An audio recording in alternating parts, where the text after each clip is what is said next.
Okay, here we were to find the derivative, much like the previous two problems, if you happen to watch numbers 10 and 14.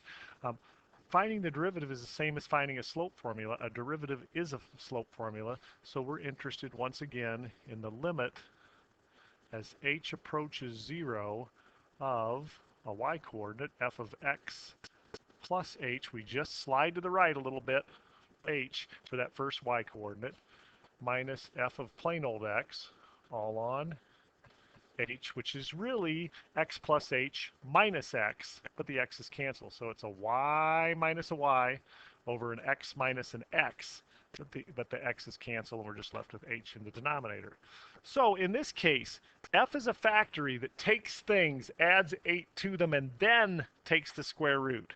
So when I put x plus h into f, I get x plus h plus 8, and then I take the square root of that, minus plain old f of x, x plus 8, on h. I'm interested in the limit of this when h equals 0. So we say, well, what if we just put 0 in for h, and I get square root of x plus 8 minus square root of x plus 8, 0 on 0. Cross the beams. We can't have 0 on 0, so we have to algebraically manipulate. We are so versed in rationalizing denominators, but in this case, how do we manipulate? Maybe I should rationalize the numerator. So I'm going to multiply this fraction by square root of x plus h plus 8 plus conjugate here, square root x plus 8. And if I multiply that in the numerator, I have to multiply that in the denominator, so I am actually multiplying this term by 1. So I get square root of x plus h plus 8 plus square root of x plus 8. Okay. That makes my numerator good. When I take first times first here, I just get plain old x plus h plus 8. Then if I do my outside product, I get a big mess minus the same big mess. That's why we use conjugates.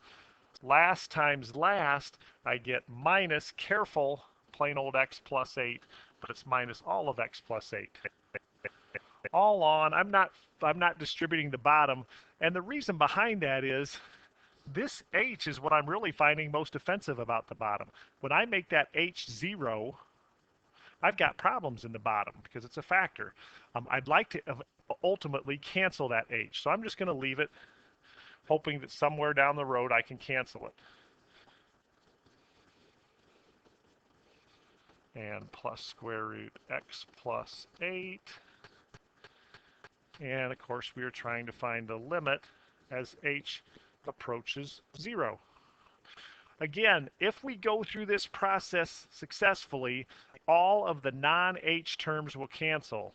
In other words, I've got an x and ultimately I've got a minus x. I've got an 8 and ultimately I've got a minus 8. I'm left with just an h on h times square root of x plus h plus 8 plus square root of x plus 8. And we are hoping that at some point we can put 0 in for h. I can't put it in yet, but of course we can cancel this guy and be left with 1. And now I can direct substitute and put 0 in for h, and I get 1 on, when h is 0, I get a square root of 8 plus or square root of x plus 8 plus a square root of x plus 8. That's an apple plus an apple, or 2 apples. And that is what our derivative of f is. So we could call that f prime of x.